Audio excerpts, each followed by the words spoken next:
Mr. Hegde, could you please list out 4 of the most common Indian financial mistakes? Okay.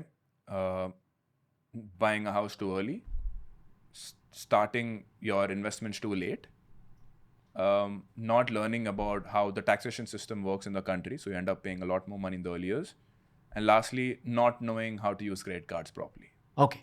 4 things. Okay. Let's begin with the credit cards point. Sure. How does one use credit cards properly in India?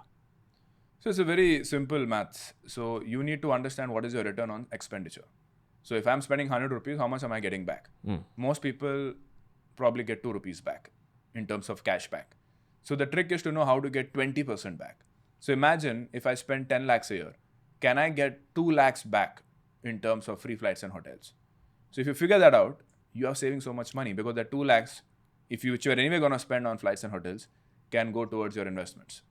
So free flights and free hotel stays are the main value proposition with credit card usage. Yeah. I'll give you an example. So recently I had gone to Udaipur, the Taj Lake Palace in Udaipur. A night over there cost anywhere between 1 lakh to 1.5 lakhs per night.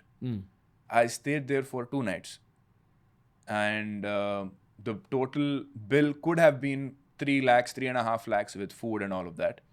I ended up paying only 50,000 rupees because I knew exactly how to use my credit card points.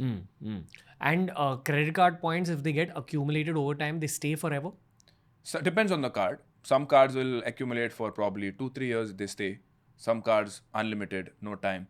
But usually, see, I'm somebody who likes to go on vacation at least 3 times a year, 4 times a year. So my motto is simple. I spend for 3 months, use those points on the next trip. And then when I'm spending on the trip, that also gives me back more points.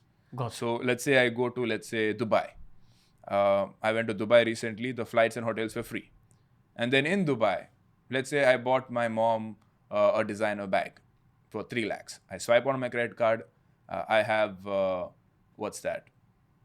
20% of 3 lakh is almost 60,000 rupees. I have 60,000 rupees for my next business class ticket to Bangkok. This is an example. Gotcha. Okay. In percentage, how many percentage of Indians know how to use the credit cards correctly?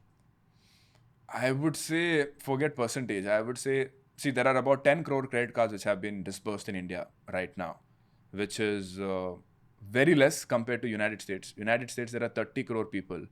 And there have been more than 1 billion credit cards issued over there. So like 3 to 4 for every person living there. In India, only 10 crore for 150 crore people. What's the logic of using multiple? Because different credit cards for different purposes. Once this limit ends, you use the other limit. Or you sort of, there are certain credit cards after a certain amount of expenditure won't give you more points. So use another credit card. So for fuel, there could be one particular credit card. For rent, there will be another kind of credit card. But the reason why in United States it is so high is because they're going into a debt trap. That's another thing. If you do not know how to manage your money, then don't get a credit card, which is what's happening in the United States.